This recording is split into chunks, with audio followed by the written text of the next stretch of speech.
Well, good morning. Welcome to the Holocaust Memorial and Tolerance Center's Curator's Corner. My name is Thorin Tritter. I'm the Museum and Programming Director at the Holocaust Memorial and Tolerance Center, which is located in Glen Cove, New York. Before we start, I want to emphasize what I've been saying for the last several Curator's Corner and just let you know that our building is open. You can come for a walk through our galleries or arrange a tour if that's set up in advance, and see some of the objects I've been talking about, the images I've been talking about in my Curator's Corner, but see them in person. The other thing that I always want to mention before I start is just if you have questions or comments, please use the Q&A function of Zoom. Type those in and I'll make sure to get to those at the end of my talk. Okay.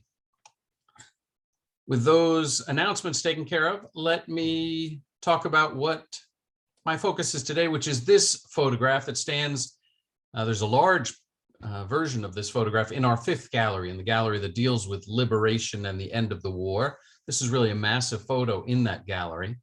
And it is a photograph that was taken on this date, August 25th, but 77 years ago today, on August 25th, 1944, during the liberation of Paris. Our caption, if I can get that up, there we go.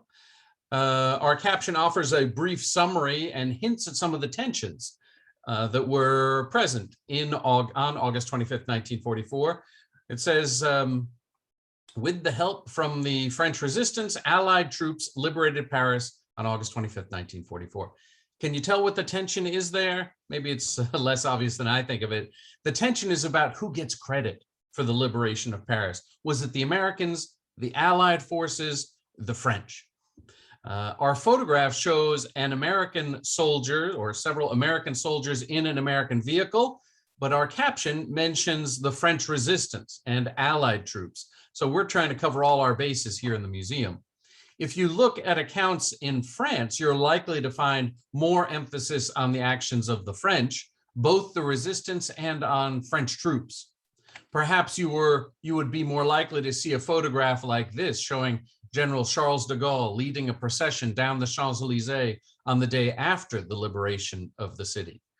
Or perhaps a photograph like this that shows soldiers from the French 2nd Armored Division in front of Notre Dame on the day after liberation. And you can see here, there's two French flags, one's painted on and one's a little flag that's been posted on the side of this vehicle to emphasize that this was a French 2nd Armored Division vehicle. The tensions about who should get credit for the liberation of Paris actually predate the liberation, but I'm going to take us back a little bit further than that even. You'll remember that the Nazis invaded Poland on September 1st, 1939, starting the beginning of World War II. While technically at war with France, the Nazis focused their attention in the East until the spring of 1940. But on April 9th of 1940, the Nazis invaded Denmark and Norway, and then 1 month later, on May 10th, they launched their attack against the Netherlands, Belgium, Luxembourg, and France. The speed of that Nazi attack in May of 1940 was shocking. Denmark capitulated after 6 hours. The tiny city-state of Luxembourg surrendered after 8 hours. The Netherlands held out for all of 4 days, while Belgium lasted 18 days. Norwegian troops held out a little longer into June, but even as the fighting continued in Norway, German forces moved forward with the invasion of France. France had felt it was impregnable, at least from Germany, because of the heavily defended Maginot Line, a set of entrenched military fortifications that the French had built in the wake of World War I, all along the French-German border, a significant expenditure of resources to prevent Germany from ever attacking France again. But in May of 1940, the Nazis largely avoided the defensive works, sweeping into France through Belgium and Luxembourg to the north. And on June 14, 1940, just over a month after the Nazis had launched their attack, the previously unthinkable happened and Paris fell to the Germans. 2 days later, after further German advances, the French premier, Paul Reynaud, resigned, and Philippe Pétain, the elderly French military hero from World War I, stepped in as the new leader of France And on his first full day in office, this is 3 days after Paris had fallen, he asked Germany for an armistice and called for France to surrender. The formal surrender came a couple of days later on June 22nd, 1940, when France was divided into two zones. The northern portion of France was placed under German military occupation, while the south, under Pétain, was left under the nominal French sovereignty of the Vichy government, and the name Vichy coming from the centrally located city of Vichy that was made the new capital of the portion of France not occupied by the Germans. The Americans and the English and most residents of France were stunned by the speed of France falling. The country that had spent years preparing to defend itself against German aggression had collapsed in a little over a month. For the next 4 years, from 1940 until into 1944, France remained under Nazi rule, while the collaborationist Vichy government reigned in the south. As I talked about last month when describing the Veldiv roundup, the French authorities in Vichy started to arrest Jews in 1940, while the large-scale actions of German-occupied France came a couple of years later in July of 1942. Beginning in March of 1942, the Nazis, with the assistance of the French, started deporting Jews to the east, mostly to Auschwitz.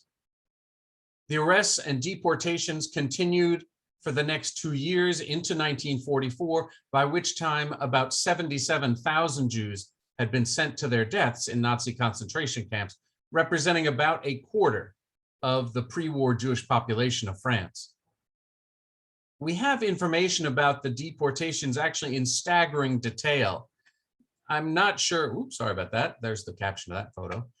This is, I know, not a very exciting and perhaps even difficult to read slide, but I was trying to get on here the detail that we have about the deportations from France to the east by the Nazis. And you can see we have details about 79 transports between March of 42 and August of 1944, with details about how many Jews were on those shipments, how many were gassed upon arrival at the camps in the east, how many were selected for work, and how many survived until 1945. It's not, all the numbers don't add up, so it's not, we do know there's some gaps in our information, but still a staggering amount of detail.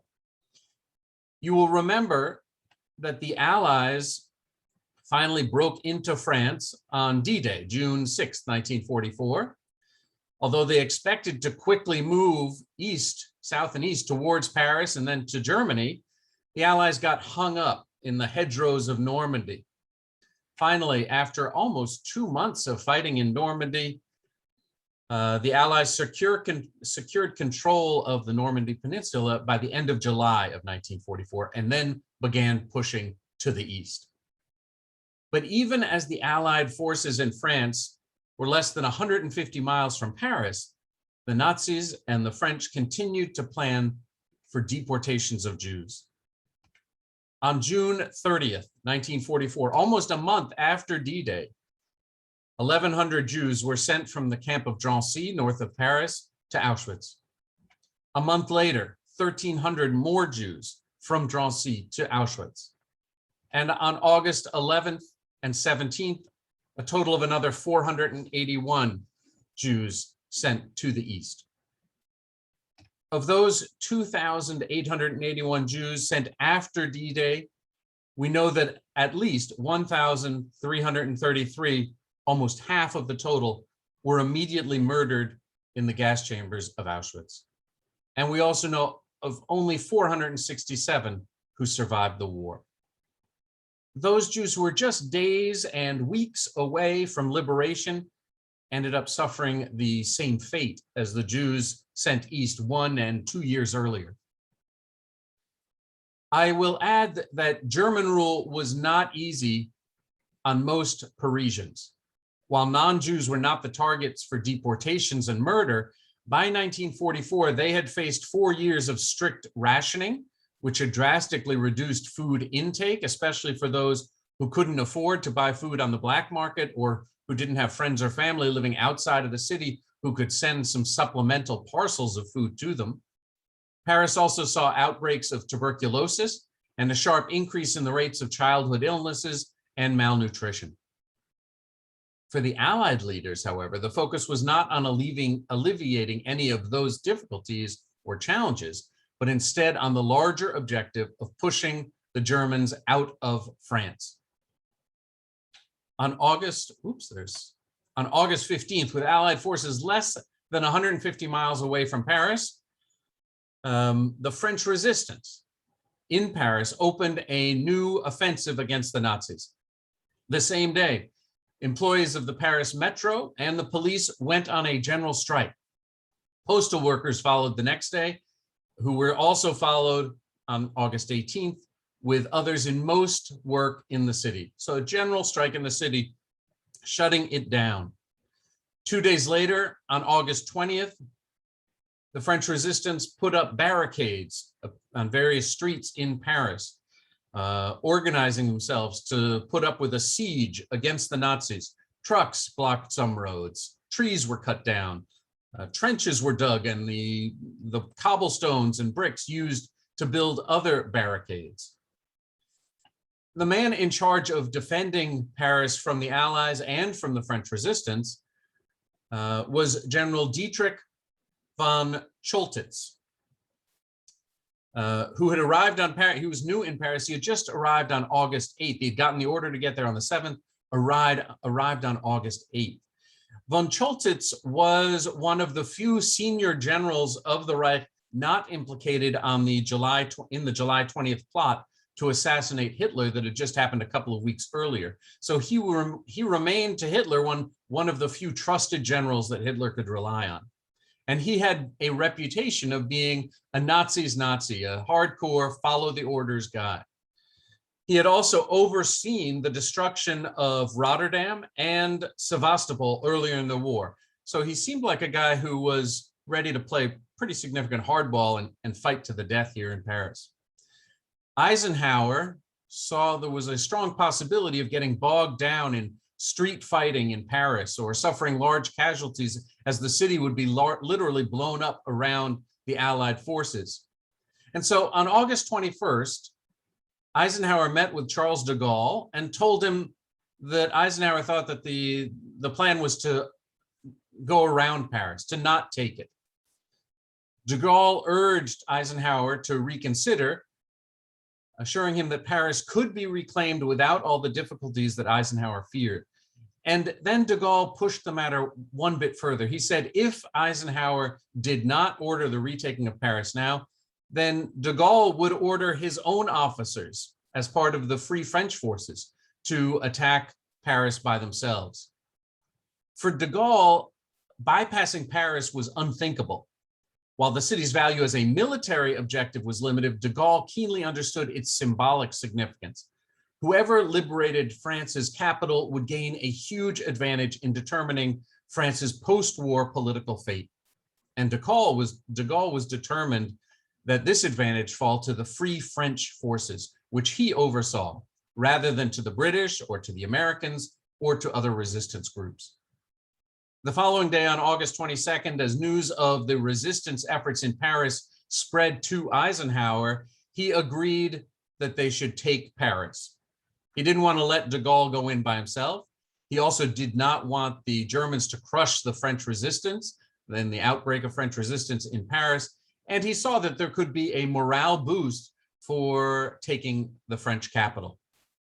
Eisenhower also agreed to give the primary role in the liberation of Paris to French troops of the 2nd Armored Division of the Free French Army, which had extensive combat experience and was led under the capable command of General Philippe Leclerc. But Eisenhower also said it was going to be an Allied attack on Paris, with support provided by both American and British troops. The plan was for Leclerc to attack from the west, with Allied forces following in his wake. However, as Leclerc pushed towards Paris in the early morning of August 25th, he disobeyed his orders and swept into Paris from the south, which ended up pitting his forces against some of the strongest German defenses. As Leclerc's forces did gain ground, they also met crowds of welcoming Parisians, further delaying his advance into Paris. Lieutenant General Omar Bradley eventually became so impatient with Leclerc's delays that he ordered the 4th U.S. Infantry Division to move in, saying, "The French danced their way to Paris, to hell with prestige. Tell the 4th to slam on in and take the liberation." So even though Eisenhower had ordered that the French would go in first, the delays meant that Bradley said, "Let's send in the Americans." Leclerc, of course, was aware of this push by Bradley, and he recognized the need to speed up. And so Leclerc pushed forward quickly with an armored column that entered right into the heart of Paris, reaching the Hotel de Ville, the city hall, by midnight on August 25th. The 4th U.S. Infantry Division, the one sent in by Bradley, was commanded by Raymond Barton, and that followed on the heels of the French in the early hours of August 25th. And in the afternoon, the British 30th Assault Unit also entered the city from the south. The French formally requested General von Choltitz surrender in the morning of August 25th. The French, Hitler had opposed surrender though. And so the French asked for this surrender. The Germans, it seemed, might not take it. Hitler had sent a cable to von Choltitz on August 23rd saying Paris must not fall into enemy hands except as a field of ruins. So the urge to blow up the city. But despite his support for Hitler, Choltitz refused that order. He had apparently placed explosives under several key landmarks, including Notre Dame, but he didn't set them off. Instead, he surrendered Paris largely unharmed. Why didn't Choltitz follow Hitler's orders? This has been a subject of much debate since the liberation of Paris.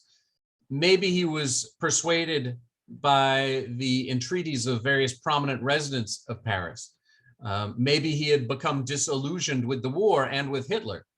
Or perhaps he was looking to save his own reputation and avoid Allied prosecution after the war for war crimes.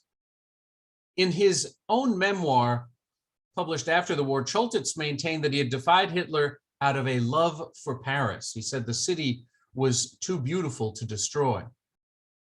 That sounds a little self-serving. Probably also might have been the fact that he was thinking about the war coming to an end and didn't want to be the guy blamed for the destruction of the City of Light, or perhaps by the time he might have pulled those orders to blow up various landmarks, he had lost control of the city already. Whatever his motivation, at 3:30 p.m. on August 25th, the German garrison of Paris surrendered, and the Allies received von Choltitz as a prisoner. The following day, the troops and Charles de Gaulle paraded down the Champs-Élysées in an atmosphere of mass jubilation. You see here some of the massive crowds that came out and some of the signs in support of Charles de Gaulle. Contemporary accounts capture the celebratory feeling that pervaded the city, both in the evening before the actual liberation had been complete and afterwards during this mass jubilation. One resident of the city wrote, "Friends call me saying they can see huge fireworks all over the Hotel de Ville, the city hall, with red and blue rockets answering them in the south and west. It was a signal. The first tanks of Leclerc's army had just rolled up to Notre Dame, and then all the bells of the churches rang in the night, drowning out the rumbling of the big guns." In the morning of August 25th, Charles Christian Wertenbaker, a Times Magazine war correspondent, wrote, "I have never seen in any face such joy as radiated from the faces of the people of Paris this morning." In the wake of the revelry, there was also a time of reckoning. The German occupation of Paris had benefited from both the tacit consent of everyday French citizens and the active support of high-ranking French officials and prominent elites. In the first days after the liberation, there were impromptu courts that sprang up to deliver the people's justice for residents who had sided with the Nazis in some way. Here you see a photo of a public humiliation of a couple of women who had slept with German soldiers. Heads shaved and clothes torn, they were marched through the streets to public humiliation. In most cases, however, separating out the heroes and the villains of occupation was far more complicated. The reality of living in an occupied city for 4 years meant that most French residents did not fall simply into either collaborator or resistor. That complexity, along with the bystanders who had watched passively as their Jewish neighbors were arrested and deported, was swept under the proverbial rug of history, though. For de Gaulle, the retaking of Paris provided just what he hoped. While there were still pockets of fighting in France, the uprising in Paris gave de Gaulle's newly established Free French government enough prestige and authority to establish a provisional French Republic, replacing the Vichy state, which collapsed with the fall of Germany, and uniting the politically divided French resistance. De Gaulle would go on to head 2 successive French provisional governments until 1946, and then served as the French president from 1958 until 1969. Today, as we go about our regular business, I hope that this talk reminds you of those events in Paris 77 years ago today. Okay, I'll stop there. Thank you for watching. If you have questions, and I see there already are some, please type them in the Q&A box and I will get to them. But let me first mention a couple of announcements, some advertisement for other upcoming program. Next Wednesday, I'll be back with another Curator's Corner, focusing on the Fahrenwald Displaced Persons Camp and George Oscar Lee, a survivor who was one of the leaders of the camp and who later moved here to Long Island. I also wanted to mention a talk we have scheduled on Tuesday, September 14th with Professor Leah Garrett, who's going to talk about her new book, X-Troop, The Secret Jewish Commandos of World War II. A super book and an amazing story that somehow had not been told about Jewish commandos. And one more program on Wednesday, September 22nd. We are holding a fashion show and luncheon at the Pine Hollow Club to raise funds to support our educational and public programming. We have various levels of tickets available, and it should be really a super event. So I hope you'll consider joining us for that. As always, you can find information about how to buy tickets or how to learn more about our programs by going to our website at www.hmtcli.org and clicking on the Events tab. And I also hope you'll click on the Give Now button on our website to make a donation to support our programs. Okay, let me stop sharing my screen and take a look at some of your questions. Oh, okay. Can I speak about the hiding of the art from the Museum of Paris? You know, I read that book, Monuments Man, that was made into a pretty horrific movie, but the book is super, all about some of the efforts to hide the art as the Nazis approached in 1940, not only in Paris, but actually all over, well, wherever the Nazis were heading to. I don't remember the details of what happened, particularly in Paris, and whether those art had been saved or what amount of it was saved and what amount was later found as the Nazis then removed the art from wherever they were and eventually stored it in various caves and such in Germany as the war turned against them. So I'm sorry, Joseph, I don't remember the details in particular about what happened to the art of France.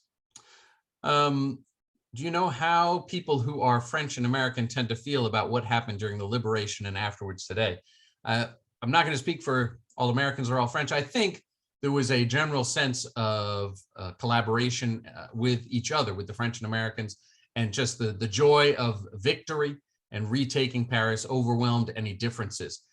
I know that there were various tensions between FDR and de Gaulle, but apparently on the ground, Eisenhower and de Gaulle got along pretty well. And so any larger tensions were papered over, particularly after the success. Where the differences between the French people stood up and rescued, were were there differences between how the French rescued Jews in the North and South?